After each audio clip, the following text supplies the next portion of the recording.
आशा करता हूँ आप सब बहुत अच्छे होंगे। मेरा नाम है सिद्धांत अग्निहोत्री। स्टडी ग्लोस पे आपका बहुत बहुत स्वागत है। काश बंटवारा नहीं हुआ होता। 1947 में मोहम्मद अली जिन्ना का एक डिजास्ट्रस डिसीजन, जिसने आज पाकिस्तान को भी बर्बादी के कगार पर खड़ा कर दिया है।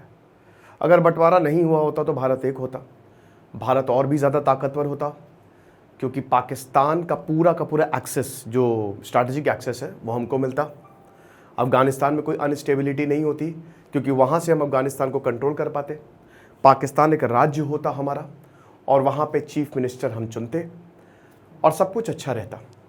लोकसभा भी इलेक्शंस होते, पाकिस्तान की अपनी सीटें होती, जो पाकिस्तान ऑक्यूपाइड कश्मीर है वो भी हमारा होता, और सबसे बड़ी बात है लोग भी अच्छे होते, लोग भी प्यार से रहते। कितने लोग डिस्प्लेस हुए, कितने लोगों का आप देखिए, भारत में कितने सुपरस्टार है जो बताते हैं कि हमारा घर कराची में था, हमारा घर लाहौर में था। कितने लोग अलग हो गए, क्या खूनी इतिहास, क्या मिला। एक टाइम पे जब साथ में आज़ादी की लड़ाई लड़ी, और उससे पहले पेशावर सेंटर ऑफ लर्निंग हुआ करता था। एक समय राजा दाहिर ने ब्राह्मणाबाद यहाँ पे कैपिटल बनाई थी, मुल्तान में, लेकिन मोहम्मद बिन कासिम आया तो दिक्कतें हुई। वो अपने साथ इस्लाम लेके आया, मास कन्वर्जेंस हुए। तो बात यहाँ पे इतनी सी है कि एक समय पे हम सब साथ रहते थे, आज़ादी से पहले साथ रहते थे, भाईचारा था, सब ने यहाँ पे बड़ी मेहनत की। लेकिन उसके बाद फिर मोहम्मद अली जिन्ना ने ऐसा कम्युनलिज्म का बीज बोया, खेल खत्म। एक समय मोहम्मद अली जिन्ना कहते थे कि मेरा जन्म भारत में हुआ है और मैं भारत में ही मरूंगा। लेकिन दूसरी तरफ जिन्ना को भी बाद में पता चल गया था कि बहुत बड़ी गलती हो गई है, और आज पाकिस्तान के जो हालात हैं वो बद से बदतर हो गए हैं।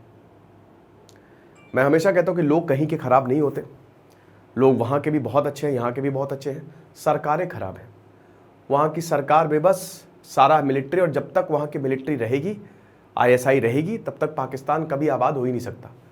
ये बड़े बड़े ऑफिसर्स जो हैं, इनके जेब में तो खूब मोटा पैसा है, लेकिन ये कभी भी भारत से चाहेंगे ही नहीं दोस्ती हो, और यही सबसे बड़ी दिक्कत है। भारत को क्या दिक्कत है, भारत तो विकास की राह पे चल रहा है, डेवलपमेंट की राह पे चल रहा है, लेकिन पाकिस्तान की हालत बहुत ख़राब है। तो हम बात करेंगे दोस्तों आज, लेकिन उससे पहले हम बात करेंगे आज ये शानदार ऑडियो बुक, पाकिस्तान में भारत का जासूस था। ये ज़बरदस्त ऑडियो बुक, एक जासूस की कहानी आप सुनिए, और जो मेरा पर्सनल फेवरेट चैप्टर है, मौत की कोठरी, किस तरीके से बैकग्राउंड क्रिएट होता है यहाँ पे, और जो जासूस है वो अपनी जर्नी जो है वो शुरू करता है। इसको आप सुन सकते हैं कोको एफएम पे, जो कि भारत का नंबर 1 ऑडियो शो प्लेटफॉर्म है। 15 लाख से ज़्यादा एक्टिव हिंदी पेड यूजर्स, जो कि हर महीने लगभग 45 लाख घंटे से ज़्यादा का कंटेंट कंज्यूम करते हैं, यानी कि हर दिन 1.5 लाख हो गया, 1.5 लाख घंटा हो गया। साथ ही साथ हर महीने यहाँ पे 4200 प्लस आवर्स का कंटेंट ऐड हो रहा है। और अभी इन्होंने अपनी नई कैटेगरी ओरिजिनल्स निकाली, जिसमें आप सेल्फ हेल्प बुक, अगर आप ज़िंदगी में फंसे हैं तो वहाँ से बाहर निकल सकते हैं, वो ऑडियो बुक्स जो हैं वो लॉन्च किए, जैसे Bhagavad Gita, middle class mentality से बाहर कैसे निकले। और अगर अभी तक आपने ज़बरदस्त डिस्काउंट का फ़ायदा नहीं उठाया है, तो अब आपके पास बहुत अच्छा ऑफर है। SGS30 आपको कूपन कोड यूज़ करना है। 99 का सब्सक्रिप्शन आपको 69 में मिलेगा, लेकिन ये सिर्फ फर्स्ट मंथ के लिए वैलिड है, ठीक है। तो SGS30 आप कूपन कोड यूज़ करेंगे, 99 का सब्सक्रिप्शन आपको 69 में मिलेगा। ओके, फर्स्ट मंथ के लिए वैलिड है। मैं पर्सनली कोको एफएम इसलिए यूज़ करता हूँ क्योंकि मेरा स्क्रीन एडिक्शन लगभग खत्म हो गया है।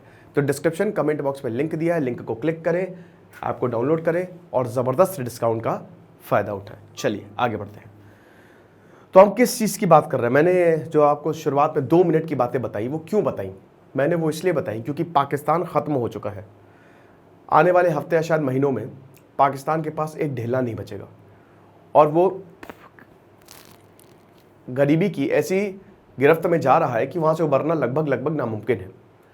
ये मैं नहीं बोल रहा हूँ, ये मिस्टर यूसुफ बोल रहे हैं, जो कि पाकिस्तान इनिशिएटिव एटलांटा काउंसिल के हेड हैं, और वो बोल रहे हैं कि अगर कुछ नहीं किया गया तो खेल खत्म है। इमरान खान ने बोला कि क्रैकडाउन शुरू करो, लेकिन कहाँ से क्रैकडाउन होगा जब पेट में खाने ही नहीं है। टाइम्स ऑफ इंडिया का ये बहुत अच्छा एडिटोरियल है।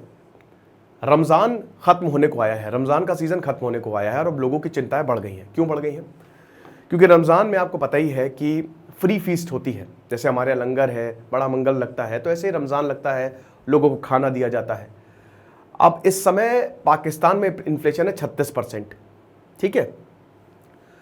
लोग जो हैं उनके पास नौकरी है नहीं। एक 38 साल के मोहम्मद बताते हैं कि मैं 24,000 की जॉब कर रहा हूं। आप इतना समझिए कि पाकिस्तान की करेंसी में लगभग वो 10,000 के करीब हुआ, और कोई भी छुट्टी नहीं मिलती है मुझे। आर्थिक स्थिति के चक्कर में हम सबको दबा दिया गया है और दिन रात काम करवाया जाता है। खाने की तो क्या ही बात करें। एक 36 साल का डेली वेज वर्कर वो बताता है कि मैं बहुत लंबी लाइन में लगा रहा पेशावर में, और जब वक्त आया सुबह से शाम तक मैं लगा था वहां पे, मुझे खाना नहीं मिला। लंबी लंबी लाइंस देखने को मिल रही हैं, लंबी लंबी लाइंस। एक महिला बताती है, जो कि अगेन एक लेबरर है, वो बताती है कि मैं बहुत समय तक खड़ी रही और बहुत भीड़ थी, बहुत भीड़ थी। इतनी बुरी हालत थी कि मतलब समझिए कि हाथ कहां पैर कहां पता ही नहीं चल रहा था। 10 किलो आटा और 1,000 रुपए जो डिस्ट्रीब्यूट किए जा रहे हैं वो मुझे नहीं मिले। हमको खाना कम करना पड़ रहा है, एक टाइम का खाते तो दूसरे टाइम का सोचना पड़ता है कि खाएं कि ना खाएं। इतनी बुरी स्थिति आ गई है। यूक्रेन में वॉर चल रहा है, आपको पता ही है। वहां से जो वीट आता था, गेहूं आता था, वो 18% पॉपुलेशन के लिए काफी होता था, बट अब वो भी बंद हो गया है। जो चैरिटेबल ऑर्गेनाइजेशंस है वो सब ये कंडक्ट करवाती थी, लेकिन क्योंकि भाई देखिए, हर किसी ने इन्फ्लेशन को, और यहाँ पे जो पाकिस्तान के समय आर्थिक हालात है, हर कोई हिट हुआ है, तो अब वो भी बेबस है कि हम करें तो करें क्या, हम कुछ नहीं कर सकते। तो उन्होंने भी, जो चैरिटेबल ऑर्गेनाइजेशंस है, उन्होंने भी मदद देना काफी कम कर दिया है, जिसका डायरेक्ट असर पब्लिक पे हो रहा है। अभी आपको पता है ना कि 22 लोगों की जान गई थी। क्यों जान गई थी? कोई यहां पे गोलियां नहीं चलाई थी। खैबर पख्तूनख्वा में यहां पे भगदड़ हो गई थी एक रोटी के लिए। यह हिसाब किताब है। और दोस्तों, ये कोई बहुत वैसी बात नहीं, मतलब आप समझिए कि एक एज इंसानियत के तौर पर अगर आप देखो तो बहुत डेंजरस है। अब यही इंसानियत पाकिस्तान को सोचनी चाहिए। आपको भारत के साथ आना पड़ेगा, और ये जितने भी लीडर्स हैं वो, उनको ये करना पड़ेगा। वो डायरेक्टली बोले भूल जाओ कश्मीर, वरना बैंड बज जाएगी, कुछ बचेगा ही नहीं, है ना। अब यहां पे लीडर्स कभी ये चाहेंगे ही नहीं, भले ही पब्लिक कितना भी चाहे। आज मैक्सिमम अगर एक सर्वे हुआ था तो उसमें पाकिस्तान की पब्लिक ने बोला था भैया बंटवारा नहीं होता तो ज्यादा बेटर होता। तो बात इतनी सी है कि लोग यहां पे मर रहे हैं। IMF का $6.5 बिलियन का लोन भूल जाइए, वो नहीं मिलेगा। IMF पैसे ही नहीं दे रहा है। वो बोल रहा है पहले ये सब्सिडीज कम करो और टैक्स ज्यादा लगाओ। तो पाकिस्तान कह रहा है कहां से भाई हम लगा दे, बताओ। पाकिस्तान का भी कहना सही है, कहां से हम लगा दे? लोगों के पास ऑलरेडी खाने को नहीं है, हम उनको टैक्स ज्यादा लगाएंगे, हम सब्सिडीज नहीं देंगे तो हम और बर्बाद हो जाएंगे। शहबाज शरीफ, इमरान खान को हटाया सत्ता से। शहबाज शरीफ की सरकार से उम्मीद थी यहां पे लोगों को, इमरान खान का भी कोई कार्यकाल बहुत अच्छा नहीं था, शहबाज शरीफ से उम्मीद थी, लेकिन उनका और डिजास्टर्स रहा। फ्लड्स आ गए, बुरी हालत, खजाना खाली होता जा रहा है। और दोस्तों, कुछ महीनों की ही बात है, आप देख लीजिएगा पाकिस्तान डिफॉल्ट कर जाएगा, भयानक रिसेशन आएगा वहां पे। बड़ी बात यह है कि वहां पे पॉपुलेशन बहुत ज्यादा, और उससे बड़ी बात यह है कि बॉर्डर यहां पे लगता है। पाकिस्तान में इनस्टेबिलिटी होगी तो भारत में भी दिक्कत।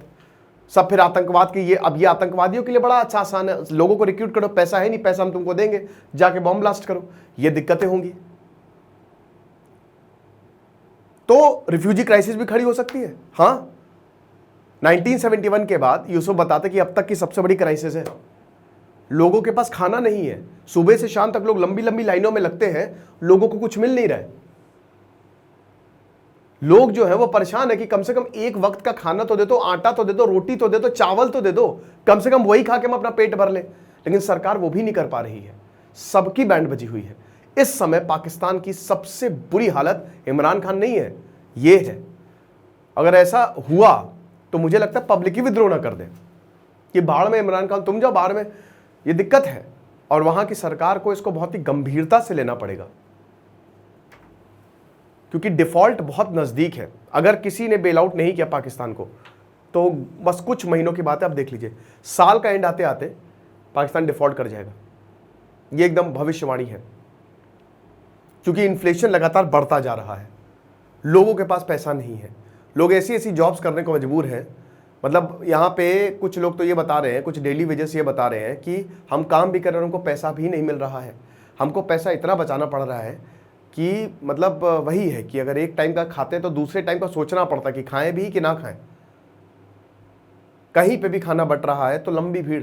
अब रमज़ान ख़त्म होने वाला है, अभी तक तो रमज़ान था, तो ज़कात हम सबको पता है एक फंडामेंटल प्रिंसिपल है इस्लाम का।